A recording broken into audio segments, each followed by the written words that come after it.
Last part में हमने देखा था जब शुन्यू को लीजा से पता चलता है कि शेंजो के ऊपर काम का बहुत ज़्यादा प्रेशर है, तो वो दिन रात अब शेंजो की मदद करने में लग जाता है। शेंजो सुबह सुबह जब अपनी मॉर्निंग वॉक से लौटता है तो शुन्यू ऑलरेडी उसके इंतज़ार में खड़ा था। शेंजो उससे कहता है, तुम बाहर क्या कर रहे हो, तुम्हें तो ऑफिस में होना चाहिए था।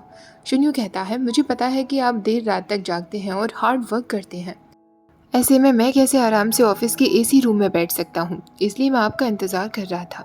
तभी वहाँ से एक लड़की गुजर रही थी जो शेंजो की पैंट्स को देखते हुए कहती है, मुझे भी सेम ऐसी ही पैंट्स चाहिए, क्या मैं इनसे पूछ लूँ कि ये इन्होंने कहाँ से ली। शुन्यू ये बात सुन लेता है और उस लेडी से कहता है, एक्सक्यूज़ मी मिस, मैं आपकी मदद कर देता हूँ, आपको सेम ऐसी पैंट्स अपने बॉयफ्रेंड के लिए चाहिए होगी ना। वो शेंजो को अपनी तरफ खींचते हुए कहता है, ज़रा आप इस पैंट्स की तरफ देखिए, ये हमारी प्रमोटेड वर्कआउट पैंट्स है, ये बहुत ज़्यादा कंफर्टेबल है, ये स्पेशली जर्मनी से इम्पोर्टेड है, इन पैंट्स में आपको गर्मी भी नहीं लगेगी, आप आराम से इसे खरीद सकती हैं, ये ऑनलाइन भी अवेलेबल है, साथ में हमारे फिजिकल स्टोर्स पर भी हैं। वो लेडी कहती है, थैंक यू सो मच, मैं अभी जाकर इन्हें खरीद लेती हूँ। उनके जाने के बाद शेंजो शुन्यू से कहता है, तुमने तो बहुत अच्छे से एडवर्टाइज़ किया। तो शुन्यू कहता है, फ्लायर्स पर मैंने सब कुछ अच्छे से पढ़ लिया था और याद कर लिया था। शेंजो कहता है, लग रहा है मुझे तुम्हें प्रमोशन यूनिट में डालना पड़ेगा। तभी शुन्यू कहता है, ओ माय गॉड, मेरे फ्लायर्स तो उन्हीं के पास रह गए। शेंजो उसे रोकते हुए कहता है, तुम्हें ऑलरेडी सब कुछ याद है तो उनकी क्या ज़रूरत, जब तुम इतना हार्डवर्क कर रहे हो तो आज मैं तुम्हारे लिए डिनर खरीद सकता हूँ। शुन्यू बहुत खुश हो जाता है। उस रात ही वो खुद को इतना ज़्यादा थका लेता है कि उसको कोल्ड होने लगता है। शेंजो बार बार उससे कहता है, तुम्हें अब घर चले जाना चाहिए अभी के अभी। शुन्यू कहता है, नहीं बॉस, मैं बिल्कुल ठीक हूँ, आप मेरी परवाह मत करिए। तो शेंजो कहता है, मुझे कोई तुम्हारी परवाह नहीं हो रही, मैं इसलिए ऐसा कह रहा हूँ क्योंकि तुम्हारी वजह से ऑफिस में बाकी लोगों को भी कोल्ड हो सकता है, तो क्या तुम प्लीज़ अभी के अभी अपने घर चले जाओगे। शुन्यू कहता है, मेरे पास इसका भी इंतज़ाम है, मैं मास्क पहन लेता हूँ। वो मास्क पहनकर फिर से काम में लग जाता है। उसकी तबीयत और भी ज़्यादा खराब होती जा रही थी। अब जब मीटिंग में जाने का समय था, शेंजो जानबूझकर उसे कार में बिठा देता है और उससे कहता है, तुम मेरे साथ मीटिंग में नहीं जाओगे। शुन्यू कहता है, प्रेसिडेंट मुझे बस एक मौका दीजिए, मैं बिल्कुल ठीक हूँ। शेंजो कहता है, नहीं, अपना मास्क पहनो, तुम्हारी वजह से वहाँ कंपनी में और भी लोगों को कोल्ड हो सकता है, मैं अपने साथ चीफ सेक्रेटरी को ले जाऊँगा, तुम फिलहाल घर जा रहे हो। ऐसा कहकर वो उसे ज़बरदस्ती कार में बिठा देता है और उससे कहता है, घर पहुँचते ही मुझे कॉल कर देना। कार अंदर नहीं जा सकती थी, इसलिए ड्राइवर रास्ते पर ही कार रोक देता है। वो शुन्यू के लिए पॉरिश लेने के लिए जाता है, पर जब वो वापस आता है तो वो देखता है शुन्यू गायब हो चुका था। ड्राइवर को लगता है कि शायद शुन्यू अपने घर के लिए चला गया है। अगले दिन शेंजो काफ़ी टाइम से शुन्यू के आने का इंतज़ार कर रहा था, पर वो नहीं आया था। उसने शुन्यू को काफ़ी सारे मैसेजेस भी किए थे, पर शुन्यू ने एक भी मैसेज सीन नहीं किया था। शेंजो लीजा को कॉल करते हुए पूछता है कि शुन्यू सेक्रेटरी रूम में है, पर लीजा मना कर देती है। शेंजो कहता है, वो यहाँ ऑफिस में भी नहीं आया है, क्या आज उसने डे ऑफ लिया था। लीजा कहती है, नहीं, उसने तो कोई डे ऑफ नहीं लिया, क्या मैं उसे कॉल करके पूछूं कि वो क्यों नहीं आया है।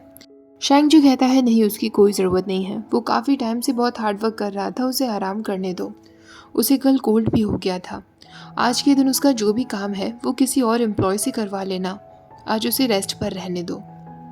अब शेंजो सीधा अपने ड्राइवर को कॉल करते हुए पूछता है, तुम कहाँ हो, कल तुमने शुन्यू को जब घर छोड़ा था तो क्या उसने कुछ कहा था।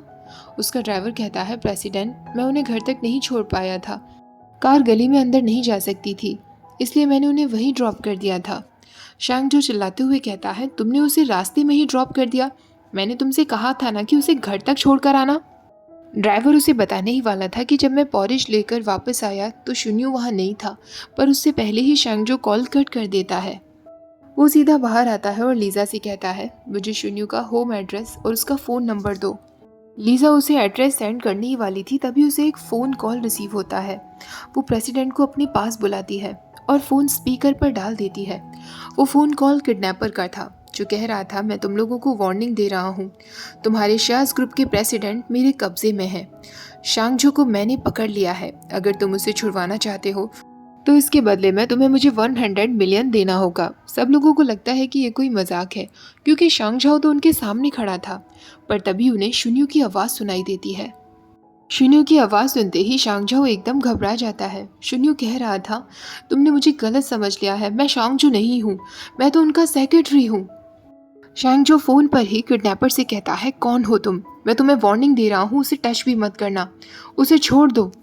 किडनैपर कॉल कट कर देता है। लीजा कहती है, क्या ये शुन्यू की आवाज़ थी? शुन्यू को किडनैप कर लिया गया है।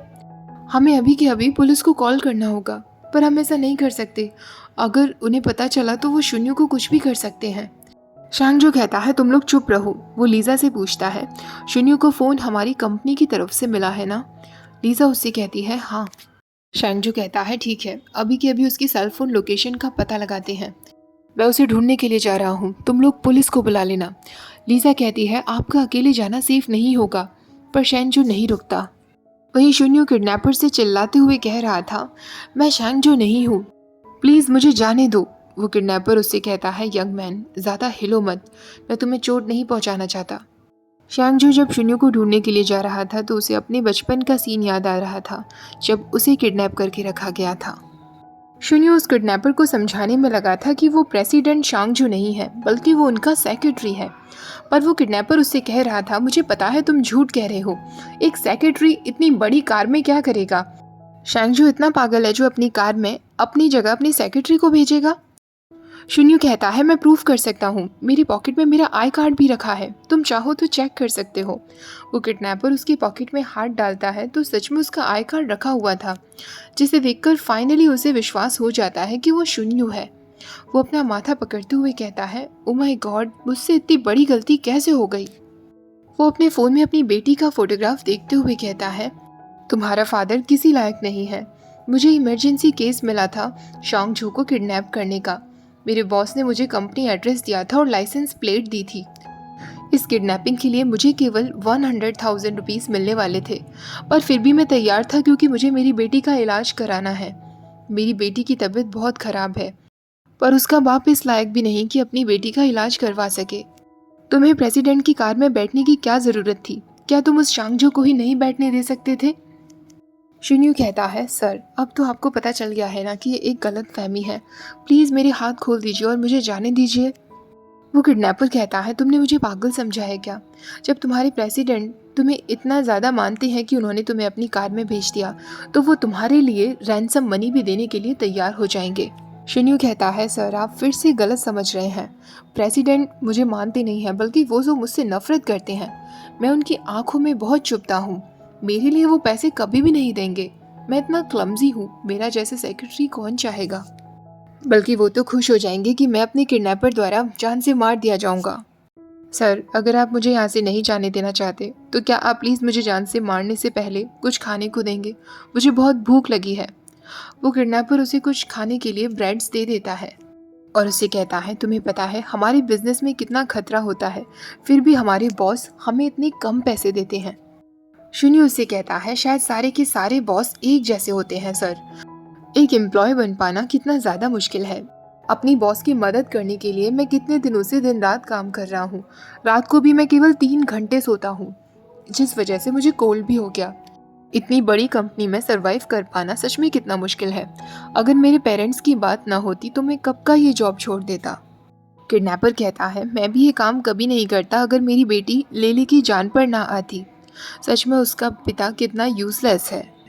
शिन्यू कहता है, सर प्लीज़ अब आप मुझे जाने दीजिए।